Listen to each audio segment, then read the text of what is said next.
בשם השם נעשה ונצליח. תשעה באב שיעור תשפ"ד. I just, Rav Laniada was here, and I just gave him a little shock. And I said to him, next year I'm not doing this anymore. And he got a little shocked. He's like, why, what happened? I said, no, it's enough already. You know, really, mamash, I got very emotional. I really feel that way. I think everybody's ready. It's enough already. Dai, maspeak. No more. Next year, Be'ezrat Hashem, it's going to be Yom Tov. We can't put on cameras. Be'ezrat Hashem. So we won't be having these kind of lectures. We'll have a simcha, like Simchat Torah. Men keni ratzon. So I know that many years now that I've been giving the shiur on Tisha B'Av, I've started my shiur with the same question. Just a different year. It's been 1,956 years since the Churban Bayit Sheni. Why are we still here? Why are we still doing this? Why is it that every single year we go, next year, Be'ezrat Hashem, Tibaneh v'tikonen, Beit HaMikdash is going to be rebuilt, we're not going to be here anymore, and every year, I don't know if it's just me, I don't think it's just me. I know that my grandfather, Avla Shalom, my cousin sitting here, my grandfather from my mother's side, Alav Shalom, could not stand Tisha B'Av. He couldn't stand it. I remembered as a child, this is one of the things that I remember from him. Ta'ani Tisha B'Av, he couldn't stand. It was like, and he and his people actually, Tisha B'Av for them, they would laugh at us. Of the way we have Tisha B'Av. Chatzot, sit on a chair. You know, shoes, as long as they're not leather. They were barefoot. Tisha B'Av meant bloody feet. Tisha B'Av meant mamash putting your head on a rock. Not putting a little tiny rock under your pillow so you can zecher l'churban. There's a rock under my 17-inch pillow. They mamash felt it. It was different. And even with everything they've been through, it's been 1,956 years and we're still here. So why are we still here? Why are we coming back every single year talking about all the different subjects, all the things that matter? You know, and this year, I'm sure many speakers, I heard Rav Horowitz speak about it right now. This Tisha B'Av is unlike any Tisha B'Av in our generation. I'm sure that Tisha B'Av right after the Holocaust for Holocaust survivors was a Tisha B'Av to remember also. Tisha B'Av in our year, this year, Tafshin Pei Daled, is a Tisha B'Av none like any other Tisha B'Av in our modern history. Because this year, none of the things that we read, none of the Kinot, none of the Divrei Yirmiyahu Navi and the other Nevi'im, none of it was any historical fact for us anymore. Much of it became reality of modern times. As we heard the stories of the hostages that were released, and as we heard the miraculous stories of those that were saved and other stories, we still have hostages. So today, when we're here on Tisha B'Av, it's a very different Tisha B'Av. Very different. This Tisha B'Av in Eretz Yisrael, people mamash were Tisha B'Av was a day of fear. Yamach Shamam V'Zichram, what's happening in Iran? With the warnings coming from that side. Nisim v'niflaot, 5.4 earthquake in Lebanon, bordering Eretz Yisrael, on Tisha B'Av. Nisim. Only Hashem knows what was being done, what was being planned. It's a very different Tisha B'Av. So I want to talk about a question that the Siftei Chen brings. He brings this question And he says, he quotes the Divrei Yoel and he says, in Tefillat Musaf of Yom Tov, we always say these words. Say, Ve'en anachnu yecholim la'alot v'ra'ot u'lishtachavot lefanecha. Hashem, we don't have the Beit HaMikdash, and we're not able to come and see the Beit HaMikdash. On the Shalosh Regalim, when we used to go up there, we're not able to come and see it, and we're not able to bow down to you. So he asks a very, very interesting question. He says, hold on, okay, we can't come and see it. Definitely not, it's not there. It's been destroyed. But there's definitely a way we can do ishtachaviyah. We could still bow. We can bow down to the Shekhinah. The Shekhinah is everywhere. We weren't bowing down to the Beit HaMikdash. We were bowing down to the Shekhinah. The Shekhinah is everywhere. Ishtachaviyah we still have. The bowing we still have. Let's just do the bowing all the way. So why are we saying that? Ve'en anachnu yecholim la'alot v'ra'ot u'lishtachavot lefanecha. Okay. And anachnu yecholim la'alot. We're not able to go up. We're not able to see. Fine. But anachnu yecholim lishtachavot. We can bow. Why are we saying that we can't bow? Why shouldn't we bow now?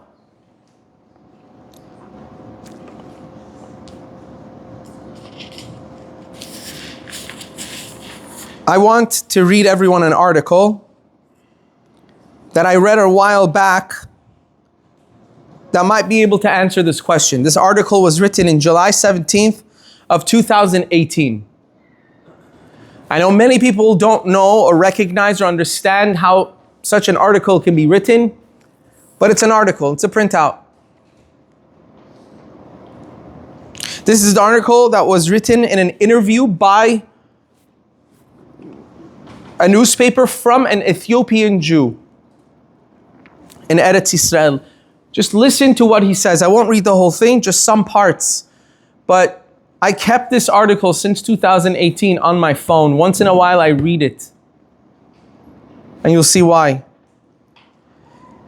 He says, up until the age of 9, I lived in a world where the Beit HaMikdash, the Holy Temple in Yerushalayim, actually existed.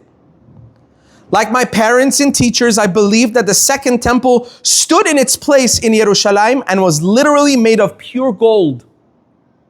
I grew up hearing about the Kohanim and how they worked in the Beit HaMikdash. I fell asleep listening to stories about the halo hovering over Yerushalayim and about the Jews who merited to dwell in the holy city cloaked in white garments.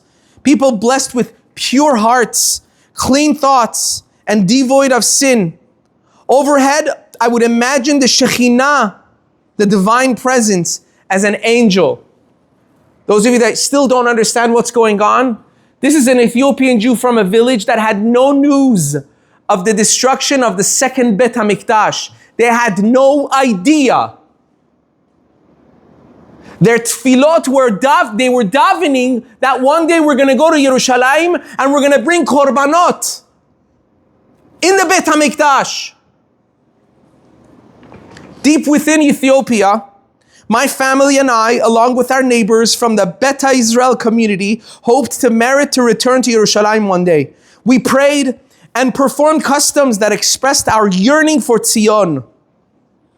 When we slaughtered livestock, we would turn the animals' heads towards Yerushalayim. And whenever we noticed a flock of storks above our fields, we would chant a song in which we requested that the birds deliver our tefillot, the hope to return to our homeland. Can you imagine?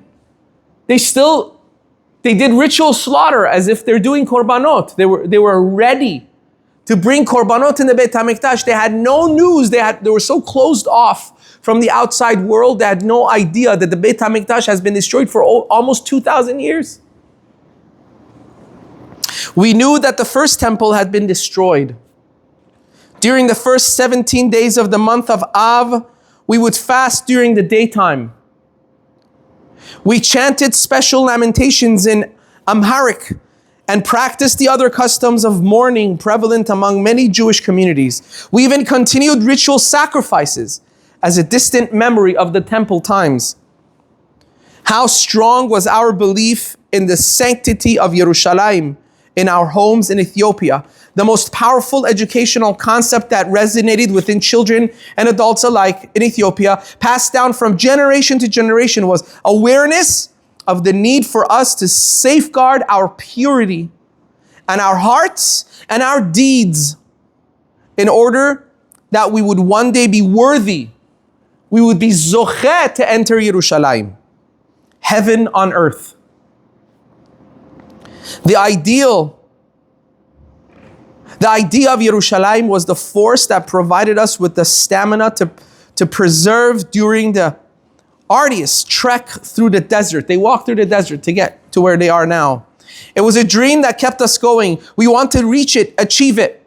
We buried our beloved family members, left possessions behind willingly, and lost them to vicious thieves. We struggled to keep going despite the terrible conditions and the hunger, only because of our goal to reach Yerushalayim of gold, Yerushalayim shel zahav. And after so many generations, stand at the gates of the holy temple. That was their dream, to see the Beit HaMikdash. Then we arrived and discovered that the Beit HaMikdash had been destroyed. Imagine doing kriyah, them ripping their shirts, sitting on the grounds of the Kotel HaMa'aravi, crying for the first time for the destruction of the Beit HaMikdash. Not acting it like we do today. Actually sitting avelut for the destruction of the temple for the first time. It's incredible. To have that feeling is incredible. Almost 2,000 years after the Beit HaMikdash had been destroyed. This is why, by the way, Chacham Ovadia has this teshuvah that these Ethiopians, they don't need a major gerut, because look how they kept their traditions. Mamash, they were so knit tight, like they didn't even know the Beit HaMikdash was destroyed. Korbanot, can you imagine? And they felt that everybody that lives in Eretz Yisrael is tzaddikim, hachamim, everyone's got, they were waiting for the day to come to Yerushalayim and experience achdut, love, dvekut b'Torah. That's what they expected. That's what he expected. He felt, we're going to go to Yerushalayim, everyone's going to be love, it's going to be love in the air, there's going to be kedusha everywhere, everyone's going to love each other, everyone's going to be, that's it. No more living in villages, no more dreaming, it's going to be it. Yerushalayim did not appear as the place I had badly yearned to reach. Learning about the destruction of the Beit HaMikdash only as I reached the gates of the Gold City was an earth-shattering disappointment. And it left a great void in me that I have been unable to fill. My father, who never ceased to dream for even one moment about Yerushalayim and the temple, saw Jews traveling on Shabbat and witnessed immoral behavior desecrating the sanctity of the city.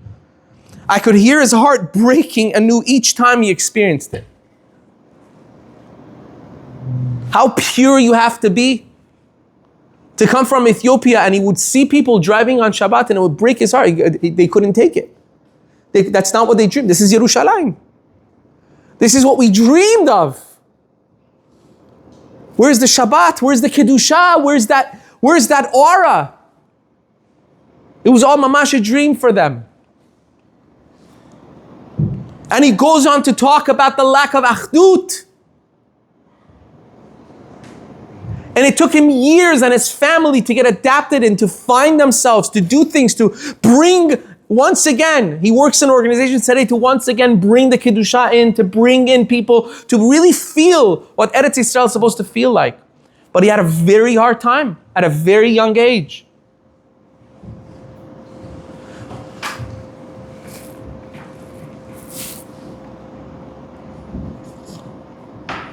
So going back to our question, the Siftei Chen says, why don't we bow? Okay, so we don't have the Beit HaMikdash. We don't have the zechut to lirot, to see the Beit HaMikdash. To go up to the Temple Mount, we can't. But we could bow. We could bow. Why don't we bow? The Shekhinah is everywhere. Let us bow all the way down. You know what the Siftei Chen answers? Beautiful. Beautiful. He says, the fact that you have that question means you don't even know what it means to bow. Question doesn't even begin. You know what that ishtachavaya was? You know what that bowing was when Am Yisrael would come, Oleh Regel, they would come to the Beit HaMikdash, to the Temple Mount, they would see the Shekhinah. The bowing was automatic. It was in awe of the Shekhinah. You don't have that bowing today. We brought it upon ourselves. The ishtachavaya that Am Yisrael did on the Temple Mount was something that was automatic through the awe, through the glory of HaKadosh Baruch Hu. The Shekhinah mamash in Yerushalayim, you would see it. That's the only thing your body was capable of doing, just going down. We don't have that today. We can mimic it. What awe? We can't even get along with each other. I feel the pain of this young man from Ethiopia. I really do.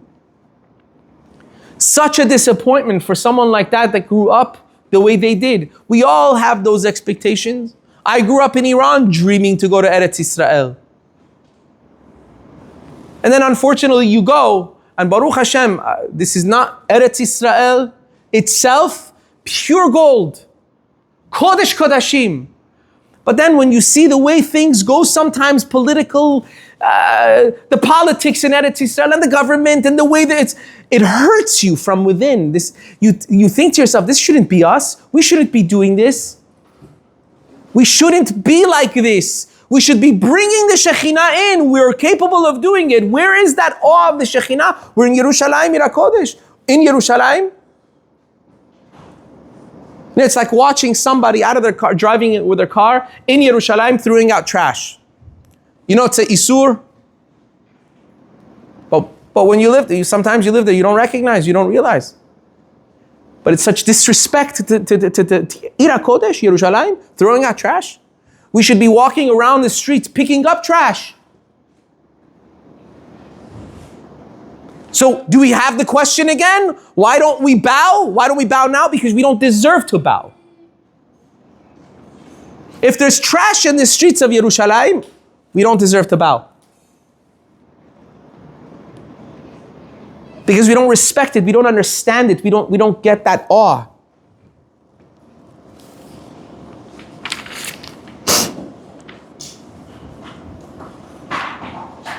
It's very easy for us. We get used to situations really quickly.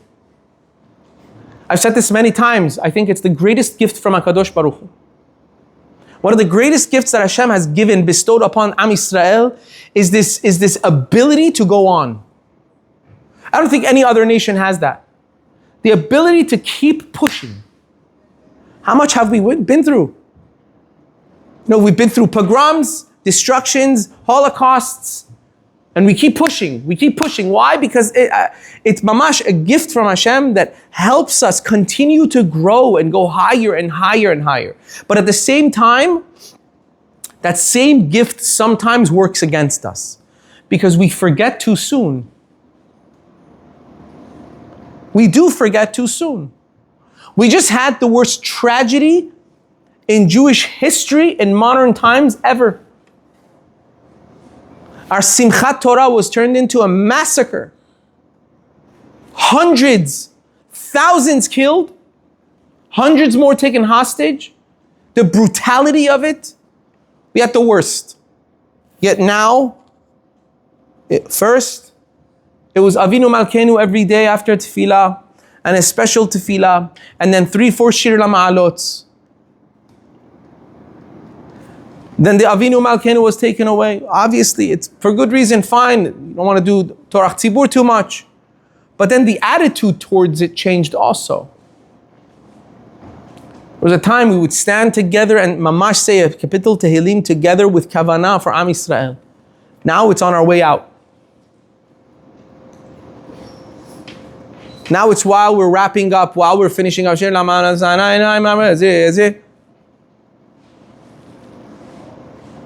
We get used to it. We too quickly forget what's happening. We forget the matzav that we're in, the situation that we're in fades away too quickly. We can't let that happen. Because if we're meant to really internalize the khurban, the destruction, we need to internalize it and keep it there so that it means something to us, so that we can build on that and Be'ezrat Hashem bring Yeshuot from it. But if we keep forgetting, Chas v'Shalom, Hashem says, I guess you need another shock. I guess you need another hit to wake up again and recognize He's not your enemy. He's not wearing a kippah, He's not your enemy. He's reformed, not your enemy. He's conservative, not your enemy. How much more can we possibly learn about Sinat Chinam? How much more? But we still do it. We have different ways of dividing.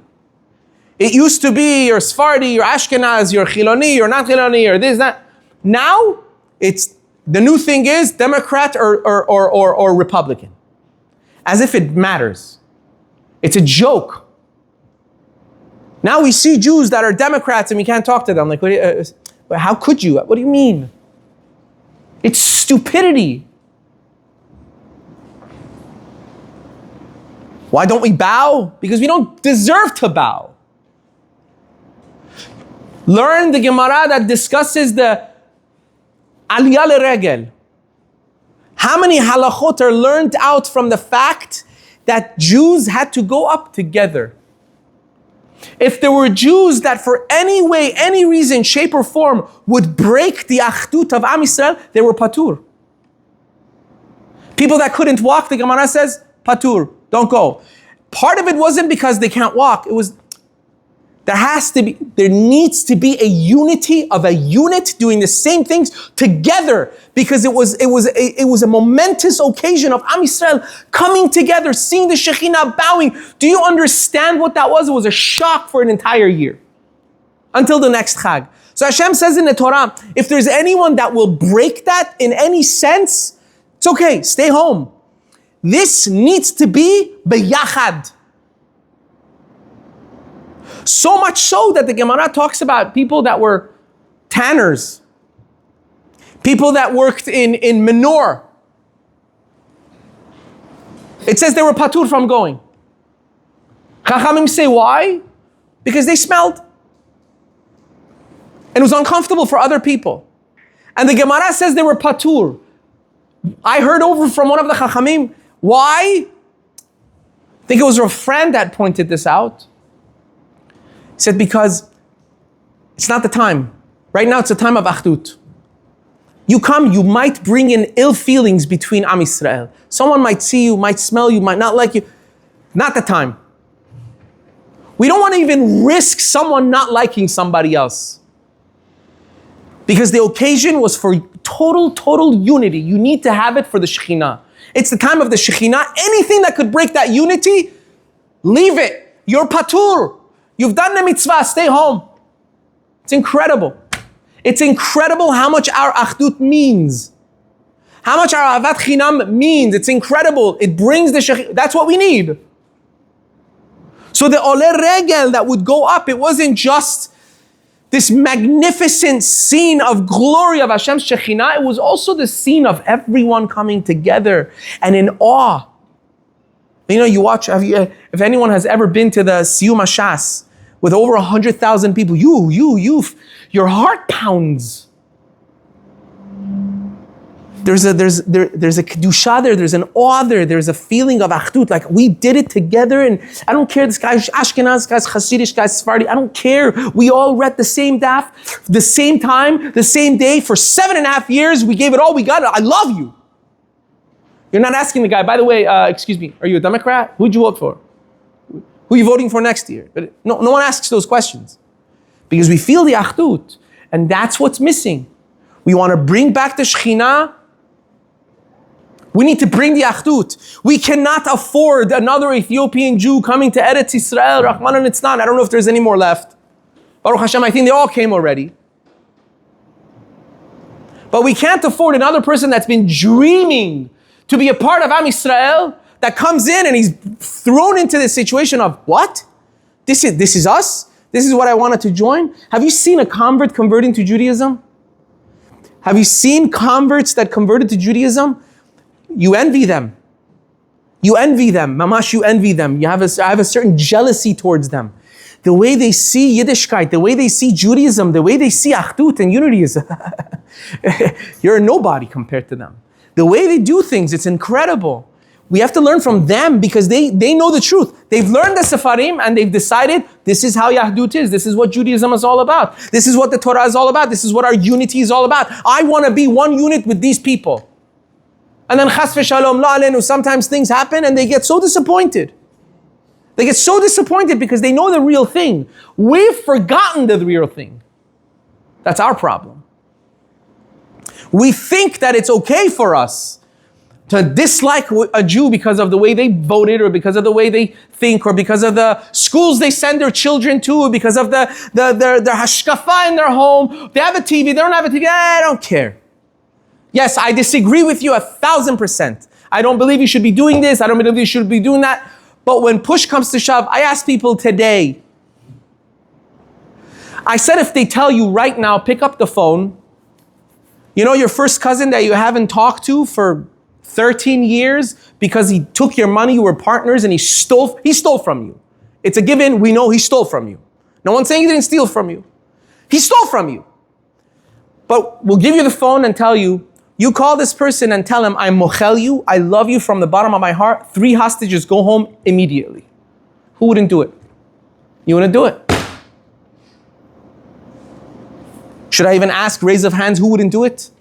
You wouldn't do it if they would tell you 3 hostages from Gaza will go home right now if you call this person and say, I'm mochel you. Bygones be bygones, I love you. That's what HaKadosh Baruch Hu wants. HaKadosh Baruch Hu wants us to be together no matter what. Yes, we've hurt each other, people get hurt, it's okay. I'm not saying people should let other people take them for their money or what. No, it's not. That's what the Bet Din is for. But to hate the other person, I don't think we have the right to do that. We have to still bring ourselves to say, business aside, I would do anything for you. I would do anything for you. That's what an Ethiopian Jew felt. I remember that feeling. I remember that feeling when I stepped foot outside of Iran, when I was just 12 years old. As a young boy that's being beaten up every day in school by Muslims, just because you're a Jew, you come to a country of free practice of religion, and you go to a Jewish school with all Jewish kids. I remember the first time I got into a fight with a Jewish boy in my school. I couldn't believe it. I was so hurt. I was like, Jews on Jew? A Jew fighting another Jew? It's crazy. He's lost his mind. I remember, I was 12 years old. I never forget. I remember who it was. He's a good friend of mine today. But I couldn't believe it. I was so hurt. I went out like, what do you mean? Like Jews fight Jews? Who does that? They're trying to kill us all the time. What do we fight? But then you get used to it. It becomes normal. This year has to be the year after we've been through everything we've been through. This year has to be the year that we say, no more. No more the norm. It's not normal anymore. I don't want this to be normal anymore. I want to be the abnormal. I want to go against all odds. I'm going to call up that person that hates my guts and I'm going to tell him I love you. We're going to take it back to the way it's supposed to be. When you say Am Yisrael Chai, mean it. Include your cousin, not only the soldiers that you don't even know their names of. No, that's not the big deal. The big deal is not davening for someone you don't even know. The big deal is daven for the person you know, had a better business than you, and the business is almost going down now. Daven for them to be more matzliach than you. That's unity. That's achdut. That's what's expected from us. Make amends with the person you know, your next door neighbor, your friend, your mom, your dad, your cousins. Those you should be mochel. Those are the people we should call. Not be like, okay, I'm going to say I love So-and-so ben so-and-so. You don't even know the person. They've never done anything wrong to you. They've never, Hazaku Baruch. This year should be the year that Be'ezrat Hashem we're zocheh to really understand what true hashtachaviyah is. True bowing to the Shekhinah comes by us working on ourselves. We need to bring the Shekhinah so that we will be zocheh to understand what it means to really bow to the Shekhinah, in awe of the Shekhinah, in awe of the unity that brings the Shekhinah. Be'ezrat Hashem, we should be zocheh to biat Moshiach tzidkenu bimhera v'yamenu. Amen. Baruch Adonai le'olam. Amen ve'amen.